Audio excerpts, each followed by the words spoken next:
Bismillahirrahmanirrahim. Assalamualaikum warahmatullahi wabarakatuh dan selamat sejahtera. Selamat datang sekali lagi ke Flip Classroom Sains tahun 4 bersama dengan Cikgu Rafiq. Tajuk kita pada kali ini ialah gerak balas tumbuhan.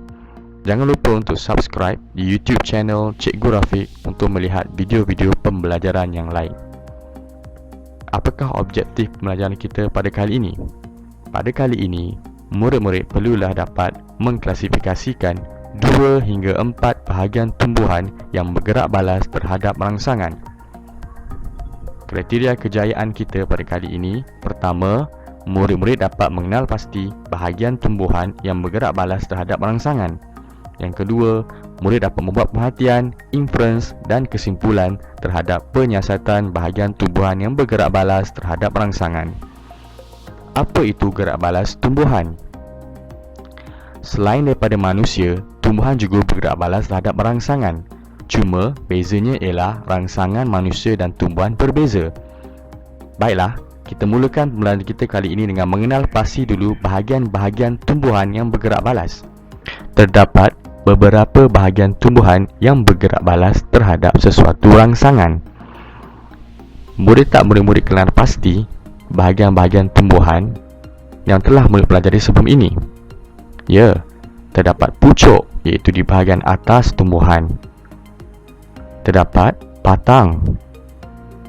Tumbuhan juga mempunyai akar, daun dan juga bunga. Baiklah, adakah semua bahagian tumbuhan ini bergerak balas? Tidak, hanya beberapa bahagian saja yang bergerak balas terhadap rangsangan. Bahagian yang pertama bergerak balas terhadap rangsangan ialah pucuk. Pucuk bergerak balas terhadap cahaya matahari. Pucuk bergerak balas terhadap cahaya matahari melalui ia tumbuh ke atas, iaitu ke arah cahaya matahari. Bahagian yang kedua bergerak balas terhadap rangsangan ialah akar. Akar bergerak balas terhadap dua rangsangan. Yang pertama ialah air. Akar bergerak balas terhadap air, di mana akar akan menjulur atau bergerak ke arah kawasan yang mempunyai air. Rangsangan yang kedua ialah graviti. Apa itu graviti? Graviti ialah tarikan daripada pusat bumi, tarikan ke bawah. Ini bermaksud akar akan bergerak ke bawah, menunjukkan bahawa akar bergerak balas terhadap graviti. Ini adalah 3 contoh gerak balas terhadap rangsangan. Selain daripada itu, terdapat satu lagi bahagian yang bergerak balas terhadap rangsangan, iaitu daun. Bahagian pada setengah tumbuhan akan bergerak balas terhadap sentuhan, iaitu daun. Terdapat setengah pokok seperti pokok semalu dan pokok perangkap lalat Venus akan tertutup atau mengucup apabila disentuh. Ini menunjukkan bahawa daun bergerak balas terhadap sentuhan. Baiklah murid-murid telah pun mengenal pasti bahagian-bahagian tumbuhan yang bergerak balas terhadap rangsangan. Untuk lebih meningkatkan kefahaman murid tentang tajuk ini, mari kita perhatikan penyiasatan yang melibatkan gerak balas tumbuhan ini. Penyiasatan yang pertama ialah gerak balas tumbuhan terhadap cahaya matahari. Ini adalah contoh eksperimen yang melibatkan gerak balas tumbuhan terhadap cahaya matahari. Sebatang pokok diletakkan di dalam kotak hitam yang mempunyai lubang di bahagian tepinya, dan pokok tersebut dibiarkan selama seminggu.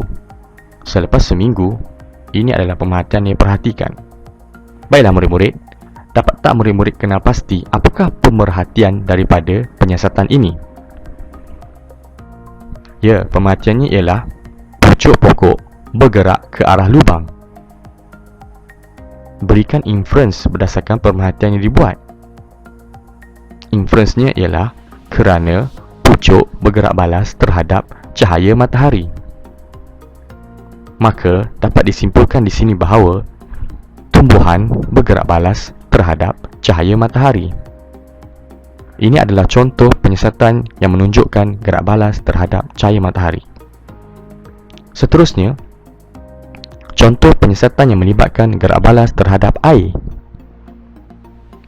Contoh eksperimennya ialah terdapat sebatang pokok diletakkan di satu bekas dan terdapat dua kapas, iaitu satu kapas kering dan satu kapas basah. Dan pokok ini dibiarkan selama seminggu. Apakah pemerhatian yang murid-murid dapat perhatikan daripada penyiasatan ini? Pemerhatian yang betul ialah akar pokok bergerak ke arah kapas basah. Berikan sebab atau inference. Kerana akar bergerak balas terhadap air. Kesimpulannya ialah tumbuhan bergerak balas terhadap air. Bagaimana pula dengan penyiasatan melibatkan gerak balas tumbuhan terhadap graviti? Baiklah, ini adalah contoh penyiasatan yang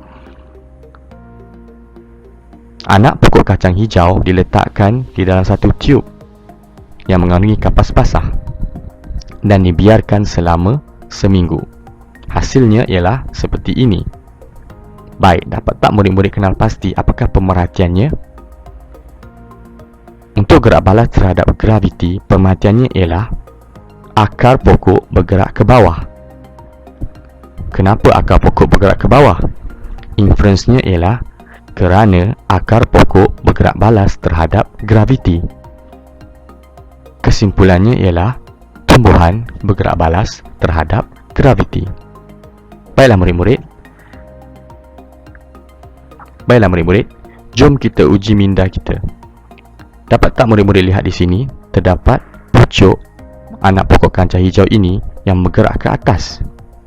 Boleh tak murid-murid kenal pasti kenapa? Berikan sebab kenapa pucuk tersebut bergerak ke atas. Ya, jawapannya betul ialah kerana pucuk bergerak balas terhadap cahaya matahari.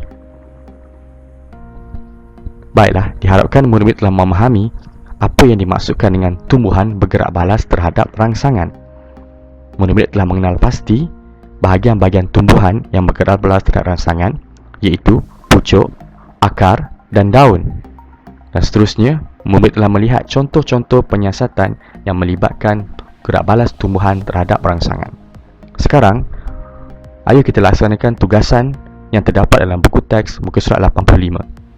Murid-murid perlulah menjawab soalan 1, soalan 2 dan soalan 3. Selamat belajar murid-murid. Diharapkan murid-murid dapat memahami apa yang kita belajar hari ini. Stay safe at home dan jangan lupa untuk subscribe YouTube channel Cikgu Rafiq. Sekian, terima kasih.